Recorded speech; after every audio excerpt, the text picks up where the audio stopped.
Assalamualaikum warahmatullahi wabarakatuh. Saya Hanif dari kelas 7B akan menjelaskan tentang pembangkit listrik tenaga air atau yang lebih dikenal dengan singkatan PLTA. PLTA adalah pembangkit yang mengandalkan energi potensial dan kinetik dari air untuk menghasilkan energi listrik. Pada tahun 2015, tenaga air menghasilkan 16,6% total listrik dunia dan 70% dari seluruh energi terbarukan, dan diperkirakan akan naik 3,1% per tahun sampai 25 tahun ke depan. Tenaga air dihasilkan di 150 negara dan kawasan Asia Pasifik menghasilkan 33% tenaga air global tahun 2013. Cina adalah produsen tenaga air terbesar, menyumbang 16,9% kebutuhan listrik domestik. Ongkos listrik tenaga air relatif rendah menjadikannya sumber yang kompetitif untuk energi terbarukan. Pembangkit itu tidak menghabiskan air, tidak seperti pembangkit batu bara atau gas.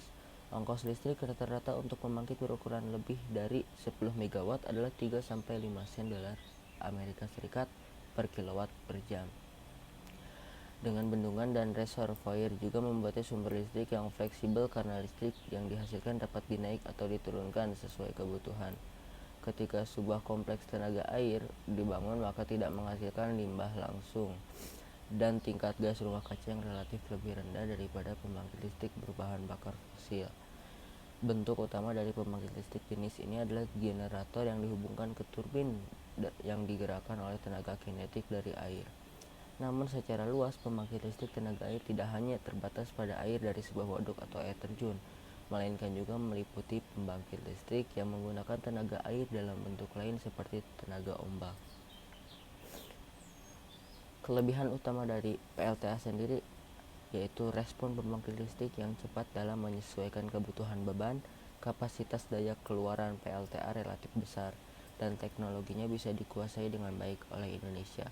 Peralatannya juga yang dapat tahan lama. Manfaatnya bagi manusia pun yaitu menghasilkan energi listrik sebagai cadangan air dan pengairan pada musim kemarau, sebagai tempat budidaya ikan air tawar.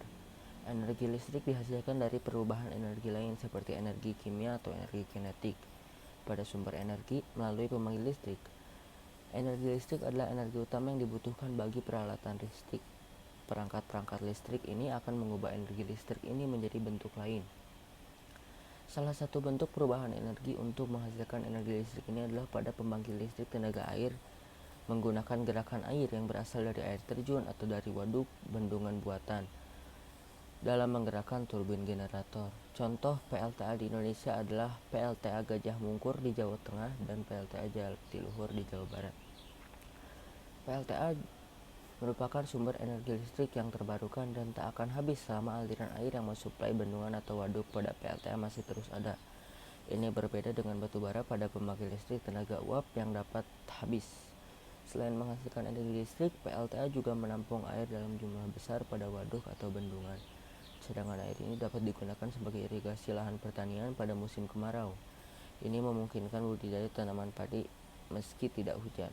Waduk dan bendungan ini juga cocok sebagai tempat budidaya air tawar yang dilakukan dengan keramba untuk membiarkan ikan seperti lele dan bandeng. Kelebihannya juga ada lagi. Pertama, jika dibandingkan dengan pembangkit listrik jenis yang lain, kelebihan PLTA ini memiliki bahan bakar yang murah karena menggunakan energi alam. Kedua, kelebihan lain yang didapat dari adanya pembangkit listrik tenaga air ini adalah tidak menimbulkan pencemaran. Ketiga, PLTA juga dapat dipadukan dengan program lainnya seperti irigasi dan perikanan. Keempat, salah satu kelebihan selanjutnya yakni dapat mendorong masyarakat agar dapat menjaga kelestarian hutan sehingga ketersediaan air terjamin.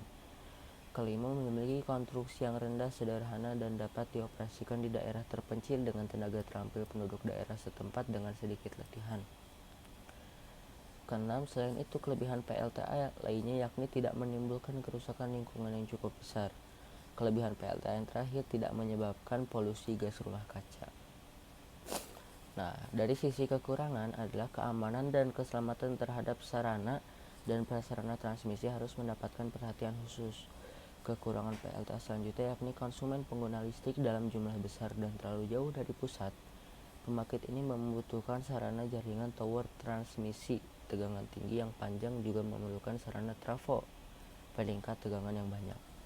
Ketiga, bila mengalami musim kemarau panjang, PLTA yang pada dasarnya menggunakan tenaga air dari danau alam atau danau buatan, jika cadangan air tersebut berkurang, dampaknya yakni pada penurunan kuantitas produksi daya listrik yang disalurkan ke konsumen. Hal ini yang dirugikan adalah konsumen, baik pihak industri maupun rumah tangga. Keempat, sumber pembangkit listrik tenaga air yang menggunakan air terjun tidak selalu berada di lokasi yang dikehendaki. Selain debit airnya kecil, juga berada jauh dari kota, sehingga membutuhkan biaya yang sangat besar. Kelima, kekurangan PLTA yang terakhir yaitu membutuhkan investasi yang sangat besar. Sekian penjelasan dari saya, mohon maaf bila ada salah kata. Wassalamualaikum warahmatullahi wabarakatuh.